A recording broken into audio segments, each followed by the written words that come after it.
Nge tusimbule banga tugenda ku Serena. Ndi machi ndowooza tu impita wano tugenda bugezi ku Serena. Kasoke mukubire nkukubire. Bakwata ekiyitibwa fear.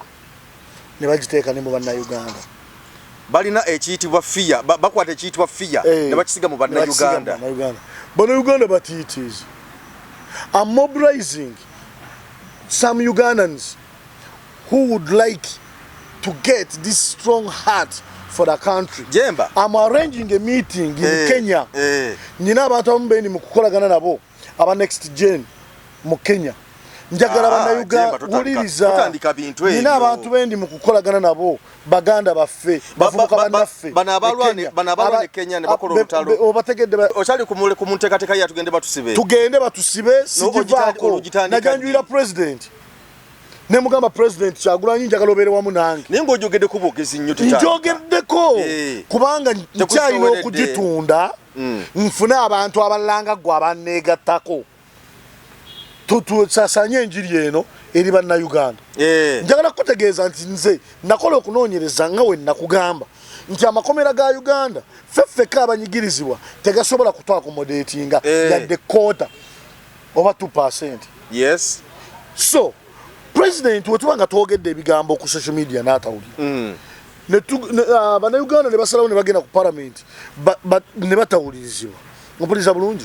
Abaka ba parliament kulwokuba yayina abangi ne batatufaako.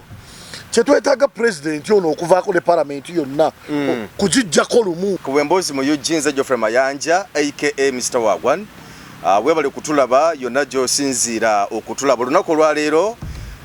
Tuzze tuwayemuko ne Jemba muganda wange abadde ambuzeeko omusajja munnankyukakyuka. Nasemba okumulaba nga aliwo Robert Kyagulanyi Sente ne ngamba Jemba wange. Naye Jemba ne ngamba Jemba nandika. Amasanyalaze sigamansa.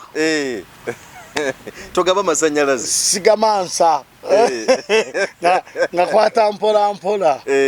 Njala kwategeeza nti obukulembeze bwa Kyagulanyi Sente president.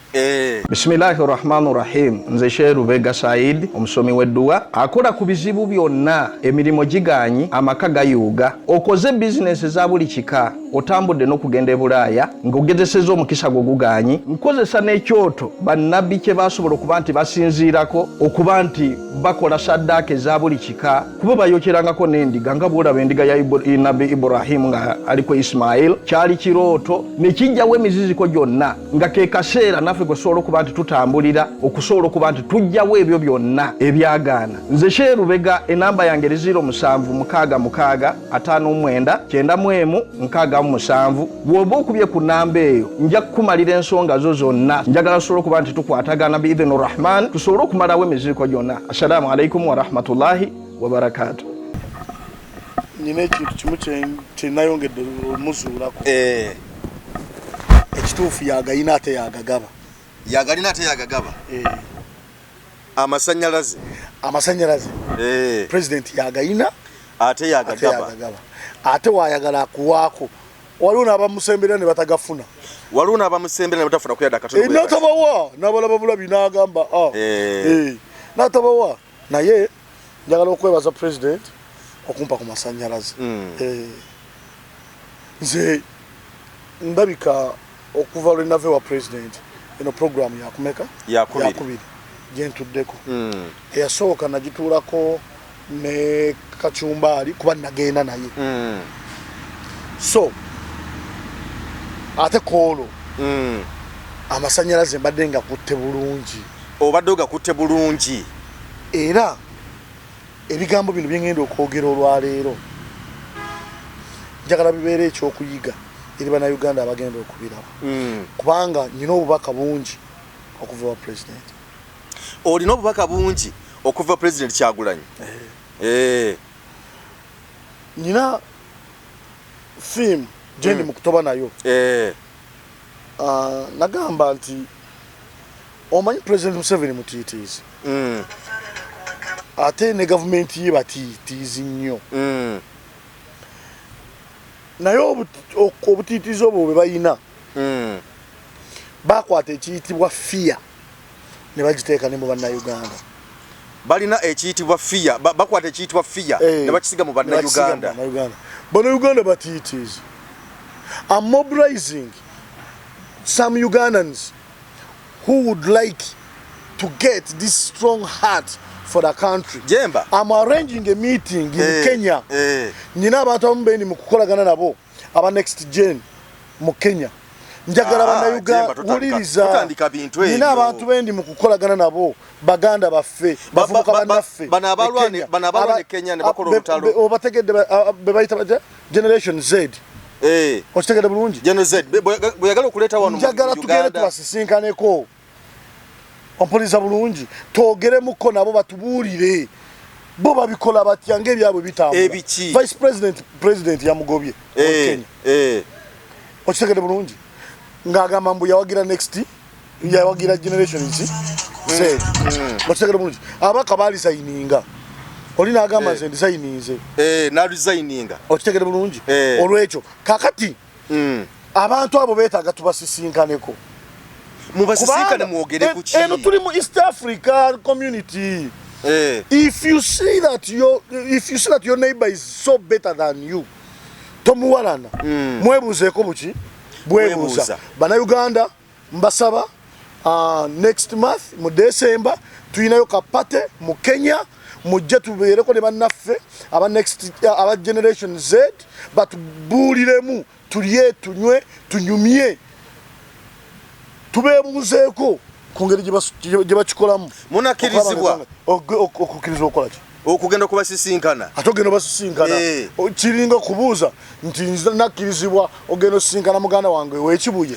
Eno East African community, this is an East African community. Ompuliza bulungi. Even the passports we use now are passports of East Africa. Do you know that? So ourselves going to Kenya to visit our brothers and sisters of generation Z kiringa kuva wano kugenda mu bende mbasisinkaneko wabula nze njagala bannayuganda abeetegefu appreciatinga emirimu gya generation Z mu Kenya mujje tugende tubasisinkaneko tunyumyenyumyemu batubuulire n'obukodyo bwe bakozesa okubeera nga bazimba obumu bwe bayina ng'abavubuka because twetaaga bumu wano ng'abavubuka okuwangula embeera gye tuyitamu. Twetagana kujjamu fiya kutujjamu kutya ngamba abantu nti essaawa zino olwaleero senga twagala kwagala kujjako President Museveni senga nze naawe tuli mu kkomera nga yavuddeko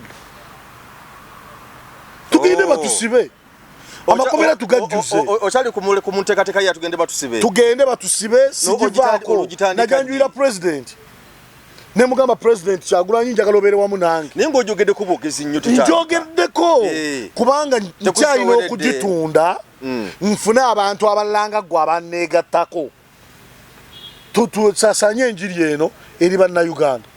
Njagala kutegeeza nti nze nakola okunoonyereza nga we nakugamba nti amakomera ga Uganda ffeffeka abanyigirizibwa tegasobola kutwakomodeetinga yadde kkoota oba 2%. Yes. So President wetuba nga twogedde ebigambo ku social media n'atawulira bannayuganda ne basalawo ne bagenda ku parliament ne batawulirizibwa. Omupuliza bulungi abaka ba parliament ku lw'okuba yalina abangi ne batatufaako kyetwetaaga President ono okuvaako ne parliament yonna kugijjako lumu.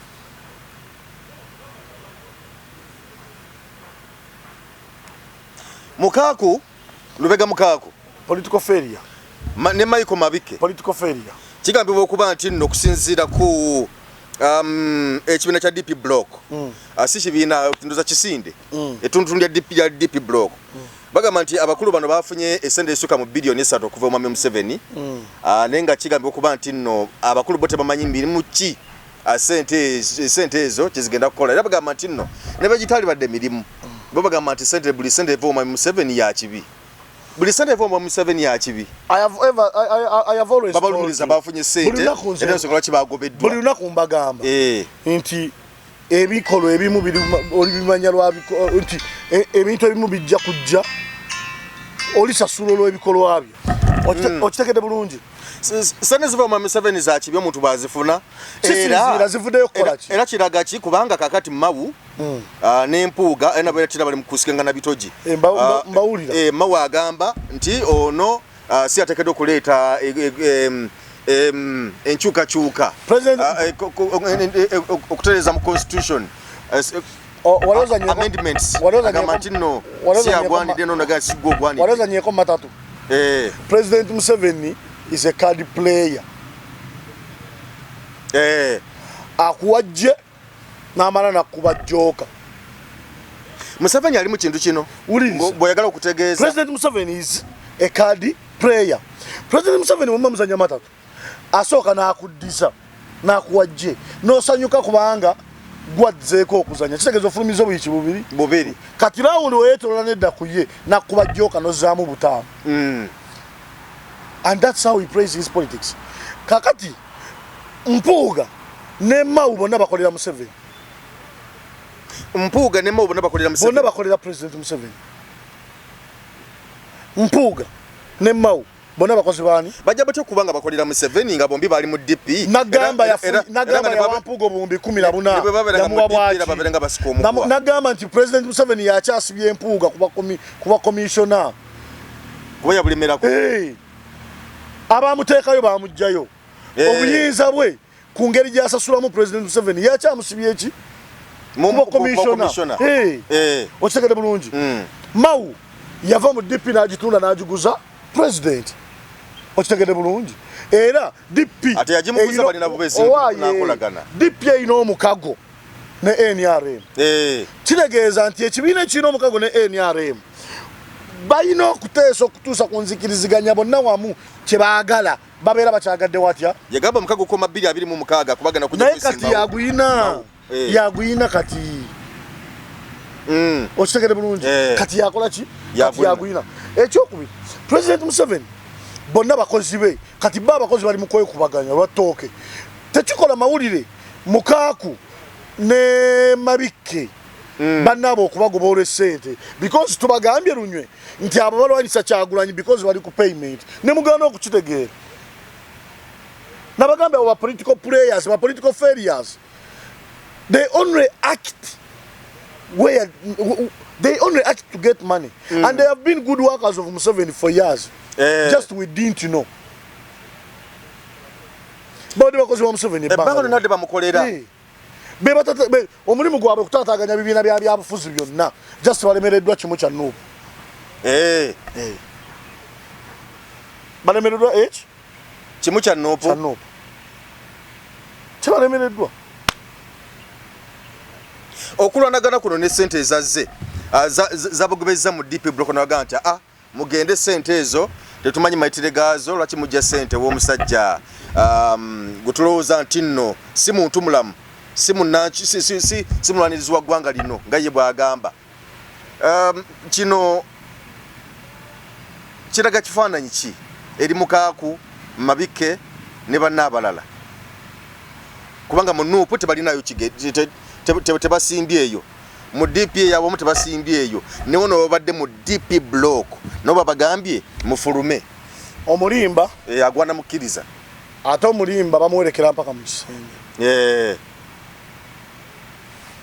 omuntu ng'akulimba jankuwa essente zo n'atazikuwaawo ziri waka ng'omugenda ewaka otuuka waka mu lujja ng'agamba ziri mu nju ng'ogenda mu nju otuukira mu ddiiro omulimba bamuwerekera mpaka mu kisenge nga biggwayo ng'agamba ekituufu muganda wange siina naye nyamba nja kukola ki obubi bwaba mukaaku tubwogeddeko emirundi gyonna ng'abamu batumoola nga tebatukkiririzaamu kakati obubi bwabwe bweyolese eno sente y'omusolo teri yagenda kugirya aleme gifiiringamu teri yagenda kugirya agende nga bwagiridde kubanga eriko ebikolimo byaffe bingi kubanga tubonaabona ne President Museveni agenda tuuka akozesa sente nazo zikomewe zikola ki zikomewe zino okukoma nazo zituuke zikome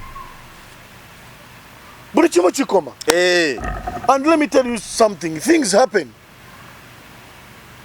buli kintu kiba nekkomo ebiseera bijja ne biggwayo yes bino ebiseera babikozesezza okufuna ebyabwe ne bava ku bintu ebiruma bannansi mu byoyogedde olinga ayagala okutugamba because Mwami Museveni emabegako kawo yagamba nti akakundi ka Robert Kyagulanyi Ssentamu president wa NUP konna nga bwe kali nti nja kuba malawo twali tumaliriza akalulu ngo takavaamu awo ng'ayogera bisera byayogereramu awo nagamba nja kukamalawo kati mu byoyogedde olinga agamba nti ayagala kamalawo ng'ayita mu bamukaaku bampuuga bamawu n'abalala bonna si bokka abona okulemererwa balemererwa. Museveni is a very wise man and he knows that Mukaka and their friends failed okusuula Kyagulanyi. He's also using Kyagulanyi's people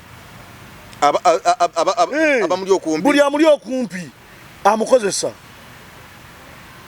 osekede bulungi gwanoonya wamufuna waati n'amulaga nti alina kyasobola omukolera ng'oyo amuwa sente okitegede bulungi kyova olaba nagamba nti we know very well nti ne mu nuupu mulimu abakozesebwa President Museveni naye ku lw'okuba tubanoonyerezaako ne tubategeera nnyo okitegera bulungi naye ng'olwedde twabawa olwedde ng'omukulu yabawa amasannyalaze kati njagala kubuulira ba MP bolaba abagenda mu parliament eggulu bakyali banno naye tebaliyo kukalya nuupu kakati abantu we batyo tubamanyi nti no tubadde nabo okitegede bulungi naye Mukama ayambye ekintu kitya kimu nti tubamanyi ate Kyagulanyi abamanyi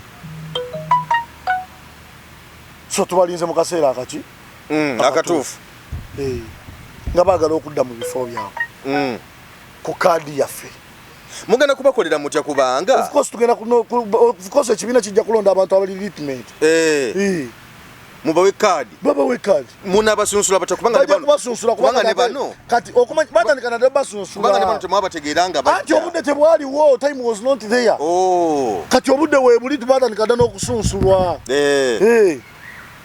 obudde weebuli batandika dda n'okusunsulwa because waliwo byensinga okuwulira Mulangira Jemba nga bagamba nti nno nti Mwami Museveni ne Sali Musale balina abantu bebasonseka mu nuupu era nga abantu abo bawangula ebifo era nga ne mu parliament gye bali kyova olaba nti n'abamu kwabo tebajjumbira nnyo nteekateeka za nuupu okuva lwe bawangula akalulu ekintu ekyo olowooza tekirabikira wano mu bana abantu ba MP omukulu amaliriza okusoma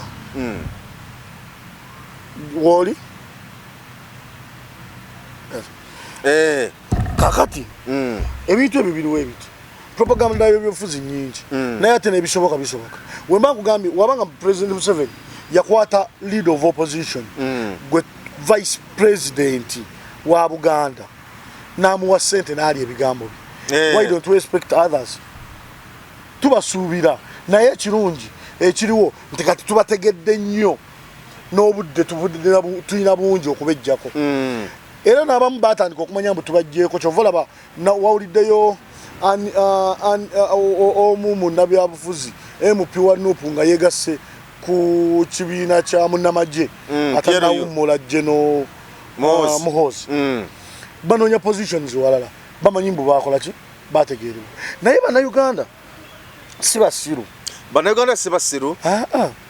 bebasooka n'okubalaba nga gwe tonnabalaba n'ogamba social media egamba weeti wali onoonyerezaako egamba kusinziira kubaki ku bannayuganda eno gavumenti njagala kubakakasa nti tugenda kugijjako mutya nga tukozesa obukodyo bwonna ompuliriza bulungi obutamenya mateeka nga yo bwe yakozesa okuggyako bwe munaba temumanyi mateeka munaso ogijjako kubanga era mupya bagamba nti naliko yennyini akozesa bumenyi bw'amateeka okweremezaako kakati ate ffe tulina ekyenjawulo kiri kimu eno Generation Z kaliko wangabi kimwagala ogenda okufuna notes twagala kutandika kufuna notes Kenya oba nkutwale tugenda kufuna notes Kenya nkutwale tugenda Kenya mpazi ngotwala ngo wa mawulire obeewo okwate ebigenda okubeerawo tugenda Kenya kusinganako bavubuka bannaffe aba Generation Z tuwayeewayeemu bakikola batya obuvumbu babufuna batya basinziira ku nnyingo ki okitegere bulungi kuba byonna bye bakola babikola nga bayita mu mateeka naye gagabwe bagakola batyo okubeera nga basobola bikola ompuliza bulungi ne batusooka omulugunya kwabwe era ne kukola omusolo bagukendeeza okitegedde bulungi ebintu ebimu ne bikendeera. Nalabako munabyabufuzi omu namuli yali ku radio zenene ate nga opposition n'agamba nti ekyo kyabadde Kenya mwaba abalenzi wane Uganda tekisobola kutuuka kubanga olw'ensonga nti bannayuganda naddala wano mu Buganda mu Central twakuzibwa n'empisa twakuzibwa n'empisa tuli bagonjebwa tuli beetowaze kale ebintu ebyo byogamba tugende mu kwekalakaasa wantu tekisoboka because bali bakubaganya birowoozo nabagamba kyali kyakabawe Kenya nabagamba wano kyo omutima gwo gweguli nabagamba tetwetaaga kumala genda kwekalakaasa okujjako Museveni nyate bwe mugenda okwebuuzaako bayita mu kwekalakaasa yes naye era we banawulira ekirowoozo kyaffe balina amagezi ge bajja okutuwa okukyongera okukizimba ekirowoozo kyange kigamba weekiti nkyogera lunywe tugende batusibe kubanga abeekalakaasi bawunzika babasibye kati twekalakaasa let us march to the police to the prisons buli omu waali agende police muli okumpi tugende batusibe bakubuuze ozze kusibira ki omugambe ekindeese okunsiba President Museveni atufuse bubi twagala aveeko ne parliament eyimirire kubanga ye mupolitikitinga bagana okutwala mu komera mbagambye mutusibe lwampaka bawe ripooti ewa IGP nga ne IGP ayina balwanagana nabo okusiba gyali abeekalakaasi babeera mu Kampala bakuŋŋaanya amagye gonna agali mu barracks ezisemberedde Kampala ne bajja balwanyisa awo wamu abasajja ba poliisi n'amagye batono nnyo kufe bannayuganda abalumwa amakomera matono nnyo kubanga kitegeeza nti ow'emmundu omu asobola okinene nnyo okuuma abantu abasazeewo okuuma obuntu bulamu 10 abasazeewo okuuma buki okuuma obuntu bulamu naye abaganye okuteekawo obuntu bulamu tasobola kukuuma yadde abasatu tugende batusibe President Museveni awulire watawulira abanaafikawo nga ffe tuli mu makomera bagende mu State House naye waliyo amagye gaffe nabo babasibireeyo alabe wekiruma the theme ebyobufuzi okubirowoozesa nti byabadiplomati kyekitusudde kyekiyeesa obuli bwenguzi obunene omuliza bulungi kyekifudde abantu aboogera ensonga ez'amakulu abasiru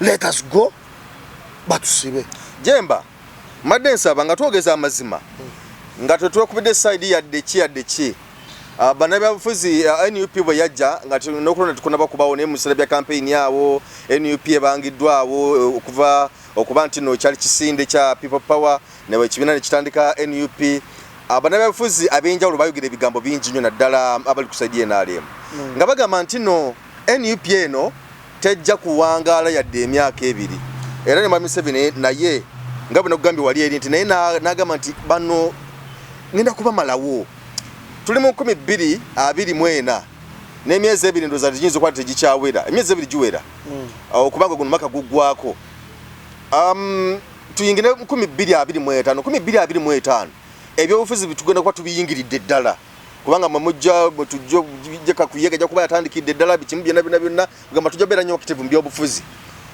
emyaka 5 wano watusembera okugimalako olaba Mwami Museveni alina watuuse mu kumalawo NUP alina watuuse era NUP yeyongeddeko percentage ki mu buwagizi bwayo era yeetoddeko kyenkana ki President Museveni yeewuunya bwewuunya how expensive Kyagulanyi is yeewuunya bwewuunya how expensive Kyagulanyi is kubanga buli gwagula amugula buwanana kyokka ataaguze bangi abatamukoledde buli gwagula amugula buwanana kyokka ataaguze bangi abatamukoledde and I invested in the sente okusula Kyagulanyi mu buli sector even in the music industry okitegedde bulungi naye alemereddwa kye yasuubiza bannayuganda ate okusinziira ebyobufuzi we bitambula alina kwetonda tagenda kisobola. Ani yeetonda? President Museveni yeetaaga akomewo yeetondere bannayuganda abagambe mu nsonyiwo ogenda nga nsamwasamwa n'enjogera ebigambo nti ngenda kusuula nuupu nga guno emyaka nga kino ekisanja tekinnaggwako. Badasagala kusagale kanzisizza yeetondere bannayuganda President Museveni neyama okusuula Kyagulanyi yagamba nti agenda kutusuulira Kyagulanyi nga kino ekisanja tekinnaggwako. Akozesezza ensimbi nnyingi mu bumenyi bw'amateeka ng'ayita mu bantu ab'enjawulo abantu ne bafuna ssente ezo naye Kyagulanyi amulemeredde okumusuula. Ekiwanguza Kyagulanyi n'ekimusigaza nga w'amaanyi be bano bannayuganda abamukkiririzaamu abambalira abo bonna abalidde ssente ne babavunza ne baggwamu value yeffe. Tetuli mu active politics tetunoonya bifo naye mu lw'okunoonya obwenkanya mu ggwanga lyaffe tuwunzise tuli mukono gw'amaanyi kwaba abeerimbika mu kulwanyisa pulezidenti waffe Kyagulanyi si ye problem ya Museveni. Just Museveni alabika talaba video zange kuba I always advise the president. If president takes my advice mu byemizannyo omupiira gukwata ekifo ekisooka okuwagirwa n'okusasula mu nsi yonna n'abawagizi abasoba mu biliyoni 3 y'ensonga lwaki Daddera Tole Football Academy yatandikawo okuzuula talenti y'omupiira mu baana n'abavubuka. Kye kiseera gw'omuvubuka ozuule talenti yo nawe alina omwana kyekimu ng'omuleeta ku Daddera Tole Football Academy. Everyone has a talent. Tandika leero atendekebwa omupiira ne bakooki abalina obukugu obw'ensi yonna ebikozesebwa mu kutendeka abazannyi baffe okufuuka abakabi ku mutendero gw'ensi yonna. Ebiri y'ensonga lwaki abazannyi baffe bali ku top era nga n'omutendera gw'amatimu ag'enjawulo wano n'okwetoloola ensi yonna baba yaayaanira. Kye kiseera otuwa omwana tumufuula ow'enjawulo ku lw'ebiseera by'ebirungi eby'omu maaso. Daddera Tole Football Academy tulina football arena enteeketeeka obulungi abazannyi baffe mu basambira. Tukolagana n'amatimu ag'enjawulo wano n'okwetoloola ensi yonna. Abazannyi baffe tubatambuza amawanga okufuna obukugu n'okumanya butya ebintu bwe bitambula. Tusangibwa Luweero Kasana Bukuma Trading Center. Okumanya ebisingawo tukubire ku 0774 52 88 47. Yalibadde talwanagana na Kyagulanyi because nze nzimuwa nsinziira wano wendi kubanga nze wano wennyina obusobozi bwange okumutuusako eddoboozi. Talowooza nti nno Kyagulanyi waafa leero struggle ng'ekoma tekoma. Anti mukutandika waŋŋambye nti Kyagulanyi alina amasannyalaze kakitegeeza teri mulala agalina. Ogamba otya ntegeeza we nti amasannyalaze mu biseera ebyedda gundi yagalina ali hajina santegese bagala n'agagabira Besigye azze n'agagabako Besigye ku mulembe gwe mulabidde balukwago basego ne bannambooze naye amasannyalaze agatadde akoze ba Besigye abalala. Kaakati Kyagulanyi amasannyalaze yakola ki? Yagalina. Era enkya Katonda ajja kuwanda ku muntu omulala eddusu. Kaakati okutta Kyagulanyi kikola kosti yakwongera bwongezi bwangu bwakujjako Museveni. Kyova olaba bamutya naye waneno bamukuba kanisita n'agenda mu ddwaliro ensambya bannayuganda basigala mu mayumba gaabwe nga beebase. Naye bannayuganda basigala beebase. Poliisi yeetonda mu Uganda. President Museveni alina okumanya nti ekizibu si Kyagulanyi, ekizibu ebintu ebiruma bannayuganda. Era Kyagulanyi tumwagala lwa kusimba ssira kwebyo ebituluma. Kwavu butuluma mu ggwanga lyaffe. Abantu ne babulwa ekyokulya, abantu ne balya kimu, abantu ne balemererwa okuweerera abaana baabwe, abantu ne baweerera abaana mu bulumi ne basoma ne babulwa emirimu. Gwe n'okwata obuwumbi n'obugabira abantu sekinnoomu n'ogaana okubukozesa ebyo abantu be boogerako n'ovuga emmotoka mu Kampala ng'olinga ayita mu ntaana n'ovuga emmotoka mu Kampala ng'olinga ayita mu bikata bya lumonde mu Kampala. Omanye omusolo oguva wano mu Kampala Jemba n'obeera nakyemalira eyeefaako wekka gwe ne famire yo we used to think nti abantu abali mu Western bo bali bulungi. They are also not in good situation. Chovola abankululira omulundi guno ogenda kwewunya mu Western region tugenda kufuna yaba baka opposition banji mu Western abagenda okuwangula ku mulundi guno 2006 tugenda kufuna ababaka mu Western region nga banji kubanga banawe aba Western region bako kuberimbikamu nti be bakumye na chemalira anti nabo tebamuyamba ko mu lutalo ngajja ne yakyogera lunye ntiteri nti wagage twaveyo mu nyankolo omu oba West yaga nti nno yanyambako mu lutalo kulwangula kakati wabana chicha cyabasasudde they are going to repay back osobola kudisa abantu emiwazo gusooka no mwaka ogwokubiri naye abantu batuuka ne bagamba nti biweddeyo ekimala kikola ki kimala zabana Uganda ambasaba tusigale watya wamu mbagambye ndi mu mobilizing nze mobilizer oba tugende batusebe wabavubuka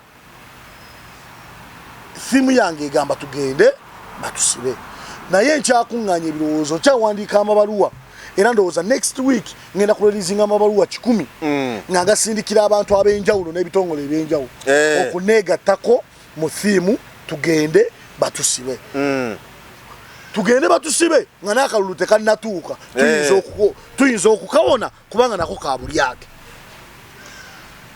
njagala onziremu ekibuuzo kyange kinakubiza era njagala tuddeyo Mwami Museveni omwa percentage ki mu kufufugaza NOB nga bwe yali yeewera wamugambye yeetonde naye talinayo percentage n'emu yonna mwebyo byakoze ku masa sente ne bera nga bw'oyogedde akoze omuwammeka engeri gyakosezaamu aweza 2%. naye jemba nawe oli mukodo nnyo just 2%, 1-2. Yes. Mboza lwaki 2%. Lwaki 2%. He has already used his useful idiots that he has been using before. President Museveni muche yagamba okuyuza NOB alina wakituuse ali ku 2%. 2%. Ekimuwesa 2% already akozesezza by useful political idiots be bamazina bebbanga eddene ate ne balemererwa bamukaaku bampuuga ono omulalo wa kalivaako eruyani abedi bwanika oludde babadde bayizi bantu be so just to kyova olaba abantu abali realistic abantu fe abajjira mu nkyukakyuka bana struggle abatuufu abajja nga tebalina kyebalina nga bazze kuyimirira ku nsonga eyo tabamanyi gye bali era tebakwatangako. Woman MP Shamimu Marende ompuliza bulungi kanso akyakola omulimu gw'omulungi ajja abantu mu makomera talinayo nziro yenna mu Kampala zaake talinayo nziro yonna Joero Ssenyonyi talinayo nziro yonna ate bino eby'obuwumbi Kayemba Solo talinayo nziro yonna okitegede bulungi Mutaya Joffrey talinayo nziro yonna yes kubanga abeekyabaleeta bakimanyi bamanye kyokkola kwe bayimiridde bali ba politicians abali bamanyiire okulya mu byobufuzi era beyafuna naye just kyemwebaza abasudde webali batusuulira abasudde tewaliwo asobola kuddangulu Mpuuga takyasobola kuwangula boy LC1 waliwo ekirowoozo wadde nga yakyegaana naye bagamba nti wali omukati wabula muliro alina ekirowoozo kyokujja okwesimba 2026 agenda kubeera Katumba Oye ate Katumba Oye agenda musinga asinga Empuuga agenda kumusingira wala ffe bannayuganda sajja abadde mu parliament ebbanga ffe bannayuganda aba generation yeno ompuliza bulungi tetuyinaayo munabyabufuzi wa opposition gwe tugenda kuwagira okuleka Robert Kyagulanyi Ssentamu kuba president njagala kutegeeza nti ne bannayuganda aba DP ne bannayuganda aba FDC nga bannakibiina nnyo kuba president bagenda kuwa Kyagulanyi kubanga ekigendererwa kyaffe omwaka guno kutubba gusembayo tumenye ku mateeka nga bannayonsi kubanga mu Uganda feffe kaba nansi fa abatamenyanga ku mateeka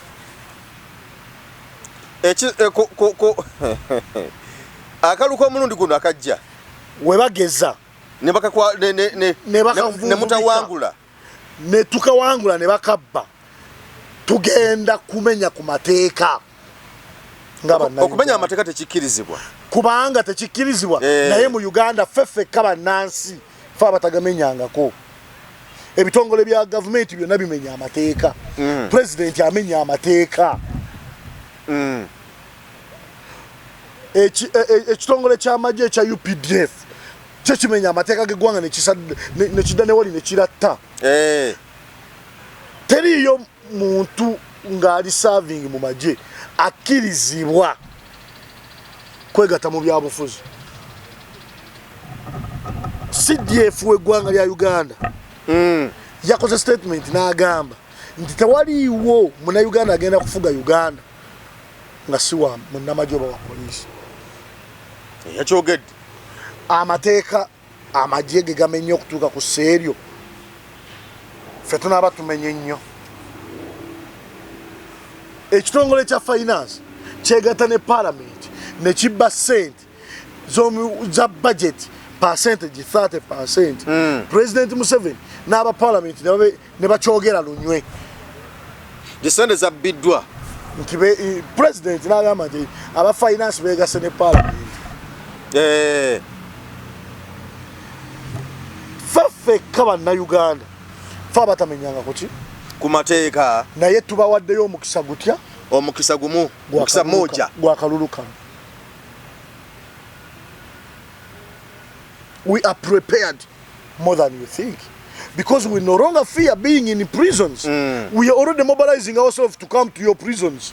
So kati mugenda tutisatiza nati temulina kutya kwonna bannayuganda tugende batusibe ate bwe batusibidde tetukkiriza yadde omuntu n'ogu okumujjaawo we tuli kabeere wa poliisi kabeere waki nga tuli mu komera awo we tuli teriyo kutwawulako muntu n'atya n'omu mwenna mwagala kusigala bwe babanga balina gye batwala omu ffenna gye batutwala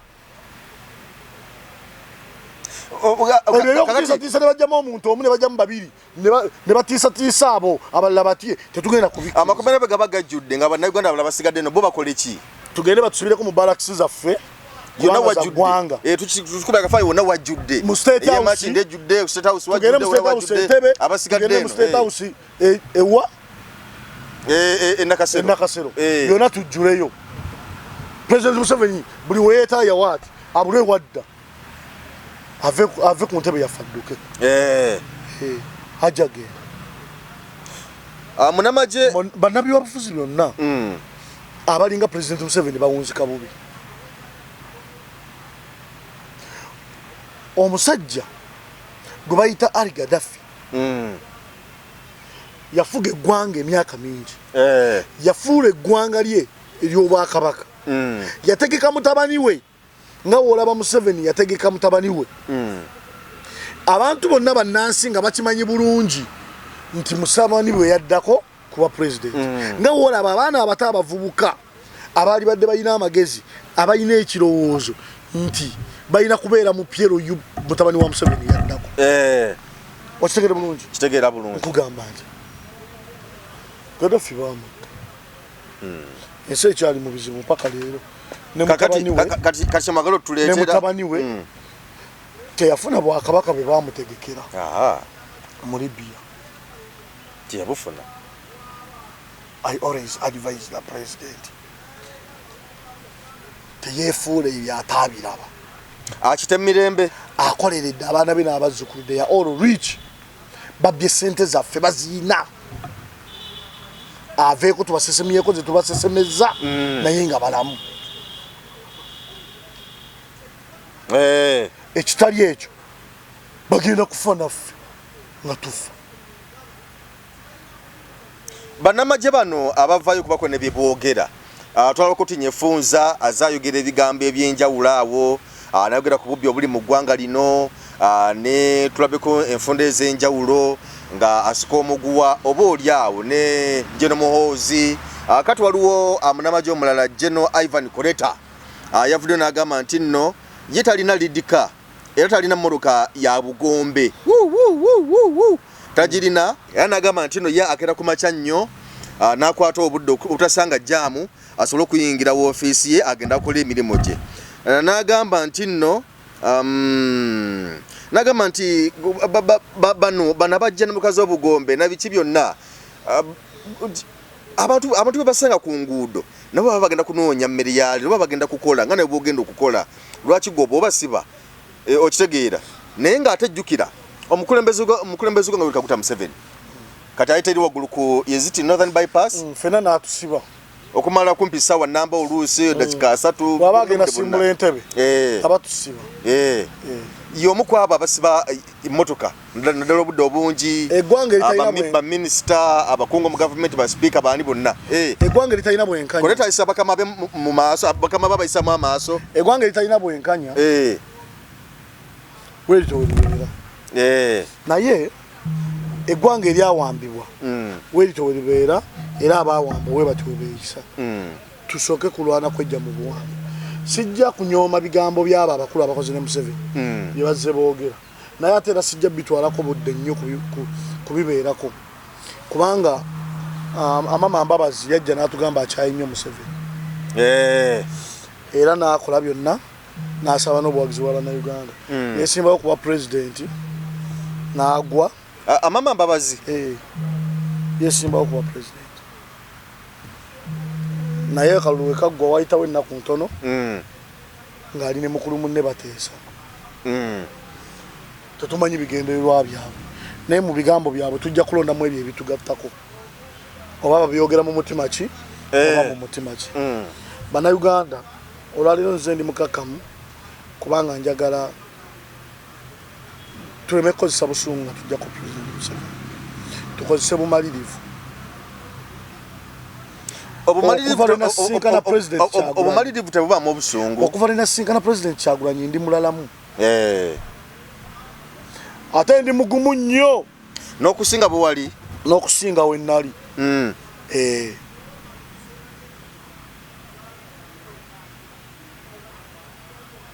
I pity all those ones obukaka mu busobola Mr. Museveni okumuggyako nga yakozesa bukambwe alina emmundu alina amagye alina tiya gas alina buli kimu kyonna sente naye byonna byongereko nti byonna byalina byaffe ekituufu naye yabirina alina emmundu naye zaffe za ggwanga alina sente zaffe za ggwanga alina amagye gaffe ga bomu azirina emmotoka just twawaamu kaabamu abaali balina ekitone ekyo ekyokuweereza mu magye ne poliisi mpuliriza bulungi basobole okukola obuweereza bwabwe era tuzudde nti balemereddwa tuli beetegefu okweyingira mu sections zonna eziremeddwa obuvunaanyizibwa oba zikwasibwa naffe tupulaktisinge tugende ku mutendera gwe bayitamu okufuuka bannamagye mukikwatemu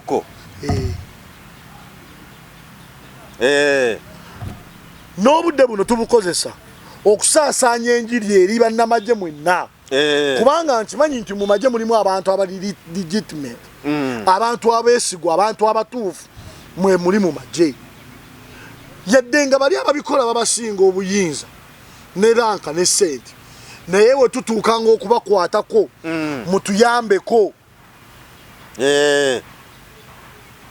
tubasuule mangu kubanga nammwe bye bakola temubyagala bibyo ebigambo byange ebyaleero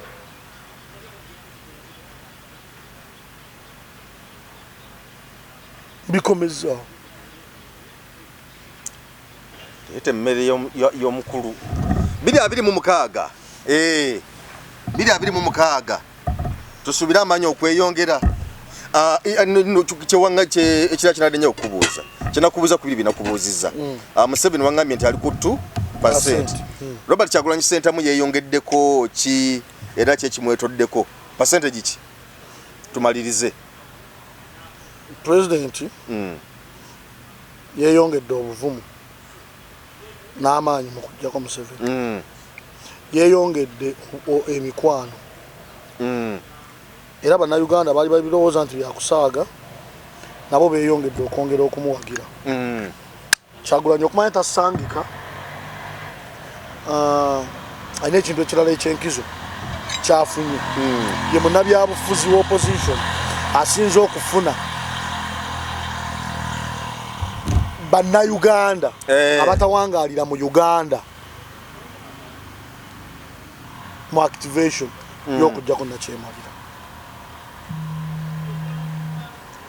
Bye bigambo byaffe ebyolwaleero. Mbadde ne Omulangira Jemba bitwogedde ebyo lwakuba abasajja naye ne ŋŋamba muganda wange ono nga tuli mu kaseera kali senga Mukama aba atukumye ne tuva mu makomera nga tuli balamu tuneeyagala naye ku byonna byokola ng'olwanyisa Museveni kuuma obulamu osobole okubeera awamu nange mu kaseera k'okweyagala nga Kyagulanyi president. Amiina. Gwe mbadde naye lwakuba namunoonyaako awo Sheikh Ssebo yajja wano navvoola Ssaabasajja Kabaka wa Buganda. Naye ndowooza ye emboozi etambuddeko era bakoze kye bakoze. Naye Ssebo lwa tufunye omukisa omulala tujja kubaera twongera gonga gw'Omulangira. Tujja kyogerako? Yes. Naye nsanyusa okunkyazaako nsanyusa n'okunnemerako. Ssebo ubona okugerako eri eggwanga Ssebo. Naye nga bannayuganda mwebale kutwagala. Mwebale na kusigala ku nsonga. Kikulu nnyo. Oluusi ffe tetulina makulu naye ensonga ze muliko ze musigaddeko ze zirina amakulu ze zitaasa eggwanga. Amiina. Nze Geoffrey Mayanja aka Mr. Wagwan subscribe nga ku emboozi mu UG tubeere nga tutambulira wamu okufuna emboozi zonna ze tuteekayo. Tukwagaliza akaseera akalungi wonna w'oli. Tusiibudde. Bismillahirrahmanirrahim. Nze Sheikh Rubega Said omusomi w'edduwa akola ku bizibu byonna emirimu giganyi amaka gayuuga. Okoze bizinesi za buli kika otambudde n'okugenda e Bulaaya ng'ogezesezza omukisa gwo guganyi nkozesa n'ekyoto bannabbi kye basobola okuba nti basinziirako okuba nti bakola saddaaka eza buli kika kuba bayokyerangako n'endiga nga bw'olaba endiga ya nabbi Ibrahimu nga aliko Ismail kyali kirooto ne kijjawo emiziziko gyonna nga ke kaseera naffe gwe sobola okuba nti tutambulira okusobola okuba nti tujjawo ebyo byonna ebyagaana. Nze Sheikh Rubega enamba yange 0766599991 bw'oba okubye ku nnamba eyo nja kukumalira ensonga zo zonna njagala tusobole okuba nti tukwatagana biidhini rahman tusobole okumalawo emiziriko gyonna. Assalamu alaikum warahmatullahi wabarakatuh. Mu by'emizannyo omupiira gukwata ekifo ekisooka okuwagirwa n'okusasula mu nsi yonna n'abawagizi abasoba mu biliyoni 3 y'ensonga lwaki ddala Tole Football Academy yatandikawo okuzuula talenti y'omupiira mu baana n'abavubuka. Kye kiseera gw'omuvubuka ozuule talenti yo nawe alina omwana kyekimu ng'omuleeta ku ddala Tole Football Academy. Everyone has a talent. Tandika leero atendekebwa omupiira ne bakooca balina obukugu obw'ensi yonna ebikozesebwa mu kutendeka abazannyi baffe okufuuka abakabi ku mutendero gw'ensi yonna. Webiri y'ensonga lwaki abazannyi baffe bali ku top era nga n'omutendera gw'amatimu ag'enjawulo wano n'okwetooloola ensi yonna baba yaayaanira. Kye kiseera otuwa omwana tumufuula ow'enjawulo ku lw'ebiseera by'ebirungi eby'omu maaso. Ddala Tole Football Academy tulina football arena enteeketeeka obulungi abazannyi baffe mu basambira. Tukolagana n'amatimu ag'enjawulo wano n'okwetooloola ensi yonna. Abazannyi baffe tubatambuza amawanga okufuna obukugu n'okumanya butya ebintu bwe bitambula. Tusangibwa Luweero Kasana Bukuma Trading Center. Okumanya ebisingawo tukubire ku 0774 52 88 47.